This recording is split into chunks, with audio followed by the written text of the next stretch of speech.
We've heard a lot of talk, Connor, in recent weeks about scheduling across the country. Pretty much everyone with just changes in getting rid of divisions. If you're talking about what the Pac-12 did last year and making a 1 versus 2 conference championship game, the ACC is going to a new scheduling format this year. The SEC is in the process figuring out the onboarding of Oklahoma, Texas. Same thing with the Big Ten and USC, UCLA.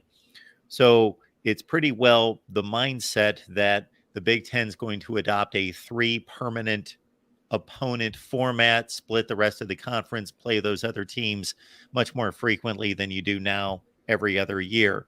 What are your thoughts about who Nebraska's 3 opponents will be or should be going forward?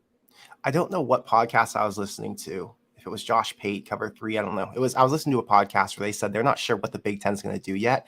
It could be 1 team, 2 team, or 3 teams. So because they're not locked into 3 yet, I'm still holding out hope that maybe Nebraska just has 2 rivals. But let's say they had 3. If I was going to pick my 3, because I have no idea how they're going to actually do it and how they're going to divvy it up and what the plan would be. I've heard that some conferences are going to give, I think the SEC is going to give their opponents or divvy up the opponents based on win history over the last few years. So you'll get some balance to it, basically. Anyway, if I had to pick 3 without knowing any of the win history percentages, I would say Nebraska gets UCLA or USC, either Wisconsin or Northwestern, and Iowa. I would say those would probably be the 3 most likely that Nebraska would get. That makes sense based on history, based on geography, and based on what I think fans would want to see. But if you're talking about what fans want to see and the Big Ten was just trying to make money, I would see Nebraska getting paired up with some of the heavier hitters because Nebraska has a big brand. So you could see USC, Ohio State, and Iowa or something like that. But if I had it my way, I would say Wisconsin, Iowa, and UCLA.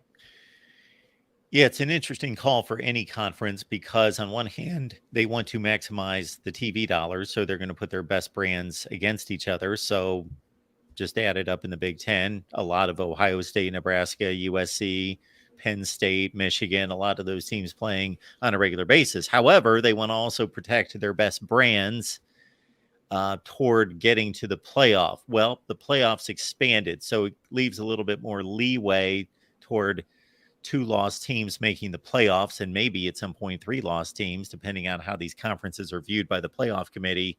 So it's that balancing act. And then you just can't egregiously load up on somebody just for the sake of maximizing the TV and make completely unbalanced, unfair schedules. So it's kind of those 3 components. You had mentioned that you would rather have 2 opponents permanently for Nebraska. So why and who would those 2 be? Well, I enjoy parity, so I enjoy being able to watch Nebraska play all of these different teams, not have to wait 2 or 3 years to watch it. I know we watched Indiana play Nebraska in 2019, I believe it was, and then they didn't play Indiana again until this past season, so we waited 3 years for that matchup. Well, I would like to see Nebraska go up against Indiana when they had their really good team with Michael Penix in 2020, right? So I like the idea that we get more of a rotating schedule, which means we have to free up one of those locked games so that Nebraska can rotate with another team. That's the reason I prefer it. If I was going to say, you're asking me to pick 2 teams, correct? Yeah.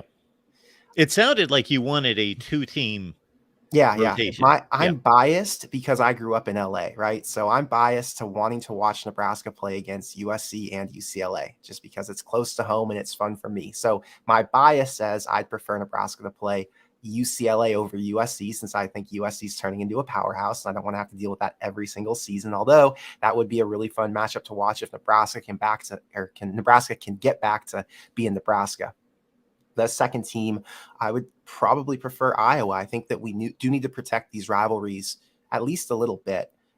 We see traditions change in college football all the time. We see rivalries dissipate and things change to whatever the new thing is that's making money. But I do think if we can keep some sort of tradition with Iowa, that'd be fun for fans.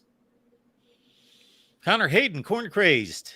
Get on over there, check out his work as Nebraska gets ready for spring practice. Connor, we appreciate you stopping by. Always enjoy the conversation. Yeah, thanks for having me on.